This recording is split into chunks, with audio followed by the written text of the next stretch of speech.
Hello, and in this video we are going to be creating these gorgeous little mittens, red and patterned with lovely foliage between them in my case. Now you can see I've popped the supplies up on here, and you've also got the list of supplies that I used in the PDF. Remember, your palette might be different from mine, so if you've done that very first exercise where you discover your palette, that's where you're going to get your colours from. And essentially in here I've got a main colour, which is the red for me, and then I've got the green for the foliage, but you could use blue or any other colour. And then I've got some white paint pen. Now in this one we're going to use salt, and after we've painted each mitten we're going to put the salt on then while the paint is still damp or wet. So here you've got the basic mitten shape, so it curves, and then you can see I've flattened off that kind of, I don't know, teardrop almost shape, put a little rectangle and then painted on a thumb. Now this is one of those, I think, that if you can just have a go at copying that shape, you will see it's fairly simple to create and it works really quite easily. It's kind of like an elongated oval that's flattened off, or a balloon that's running out of air, and then the thumb is made almost by the bristles of the brush. And you do that at different angles all over the page.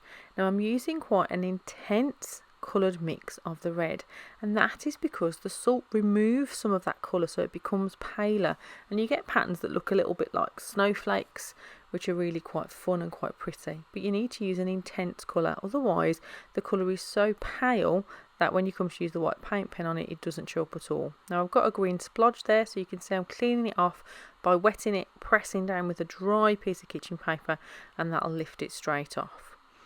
So you do these mittens all over, and you make sure to use the salt each time. Now I sometimes over salt. I kind of, get a bit like a kid with glitter, and I put quite a lot on.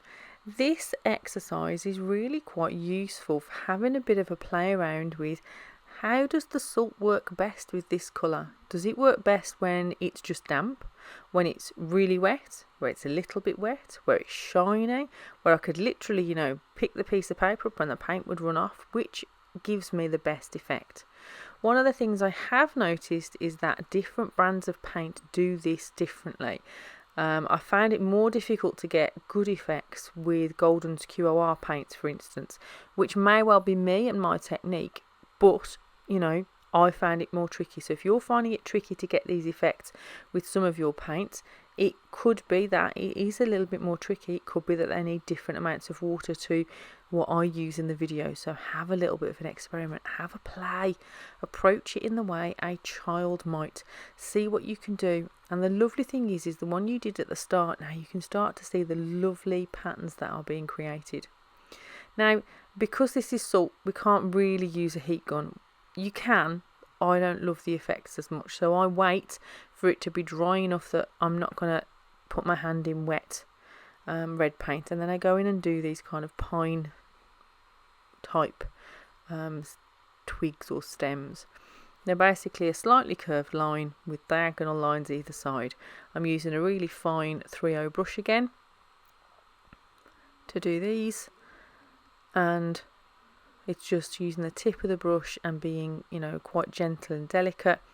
You could, if you wanted to, go in and use a green pen or a really fine paintbrush and use a 10-0. Whatever works for you is the right thing to do. So, let go of any judgments about having to be able to do it with a brush, or having to be able to do it with a certain size brush, or it having to be a certain level of fineness. However works for you, that you are enjoying, is just right. So while we're doing this, we're thinking about those kind of 3 key principles of mindfulness, that being present and in the moment and being focused fully on what we're doing. We're thinking about observing and seeing what's happening kind of with a sense of curiosity rather than judgment, and letting go of judgments. And we can kind of tell when we're slipping into that judgment type of mindset or voice in our head, when it comes about that we're thinking in terms like good or bad, rather than I like it or I don't like that so much, but without any particular feeling attached to it beyond that. If we're slipping into judgments, you know, that's to be expected. All we're going to do is we are going to simply acknowledge that, to recognise it, to remind ourselves we don't want to do that, and to just step away from it and move back more into our being present. It's a little bit like this approach is a muscle that we are exercising and training. And so it's not that we should just be able to do these things, but we are practicing being able to do them, and it's the practicing of them more than the getting them right that is so very important. So what we're doing now is adding in some gold dots. They're kind of just circular shapes. They don't have to be perfect. They can be different sizes. They add a lovely bit of sparkle, and they fill any of those gaps that just draw your eye and feel a little bit too big to be empty. So we're going to repeat these all over the page, and once it's dry, before we move on to the next step, we are going to scrape off all of the salt. Now you can see, working on this card, which is half the size that I normally do, it's a lot quicker process, which can be really helpful when you are busy and don't have very much time, which often happens for all of us in this coming month. So what I'm doing now is adding on just some lines to mimic the kind of ribbon, the elasticy bit that you get on mittens. So it's a straight line going across and then some lines coming down, and I am just using a fine liner. You could use pencil, you could use anything you like that would work, and you repeat that on each of the mittens. Even before you put the fine liner on, this page could be finished.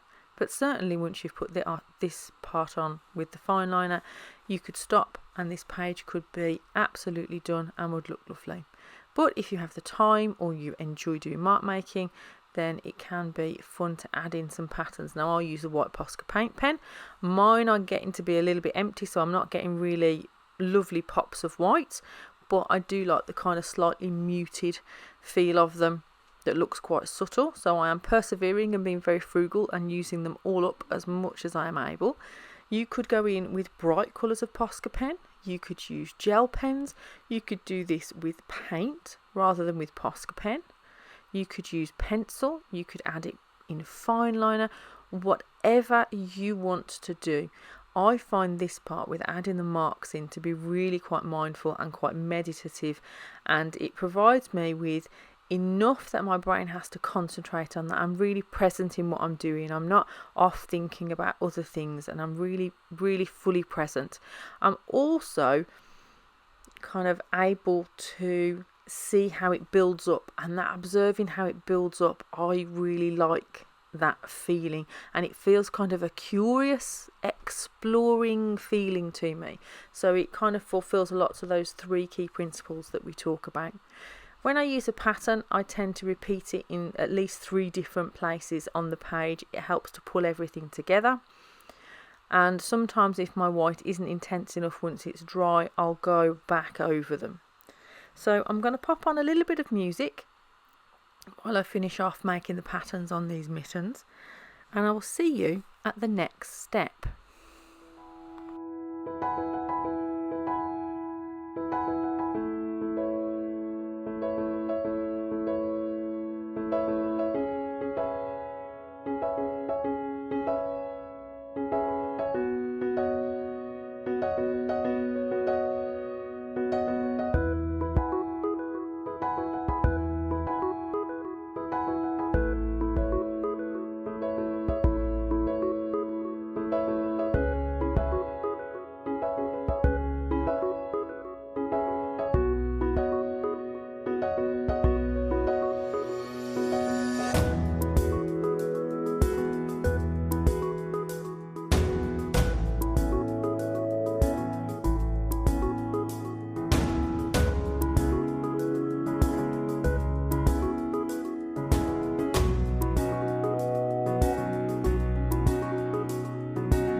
And there it is, our finished page or our finished card. And you'll notice the last step of the video is a little prompt, a little mindful prompt for you. And this one is, how do you feel and where in your body are you feeling that?